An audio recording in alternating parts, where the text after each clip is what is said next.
समस्तଙ୍କୁ सप्रेम साईराम। आसंतु सुनिबा आजिर प्रशांति अनुचिंता आमर एही मानव जीवनर लक्ष्य कौन एवं इहाकु प्राप्त करिबार सर्वोत्तम दृष्टिभंगी किपरि हेबा आवश्यक। भगवान जी अति प्रेमपूर्ण भावरे आमर अति सुंदर रूपे मार्गदर्शन करिछन्ति। जीवनर चारोटी लक्ष्य रहिछि यथा धर्म अर्थ काम एवं मोक्ष। एही चारोटी लक्ष्य को दुईटी गोष्ठी रे रखा जाई पारे। आजिर आधुनिक जुगरे समस्ते अर्थ और काम पूरण रे सफलता हेबा पई व्यस्त। लक्ष्य एवं धर्म प्राय अदृश्य होई गलानी।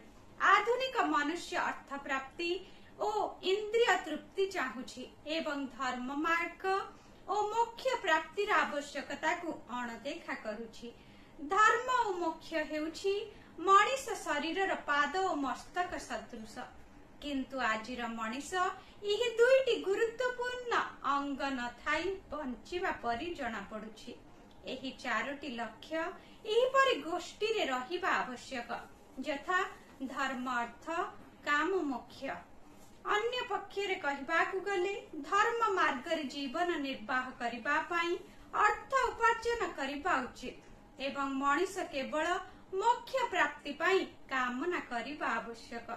चारोटी लक्ष्यर केवल एही परि न्याय संगत गोष्ठी करि पारिले मनुष्य निश्चित भावरे जीवनर पूर्णता लाभ करि पारिबो। उक्त दिव्य संभाषणटी भगवान वृंदावन रे ग्रीष्मकालीन अमृतधारा 1979 अध्याय 27 सूचाई देइथिले। कहिबार तात्पर्य मन को दिव्य प्रेम रे प्लावित करि पारिले ही तुमे एक आनंदमय जीवन निर्वाह करि पारिबो।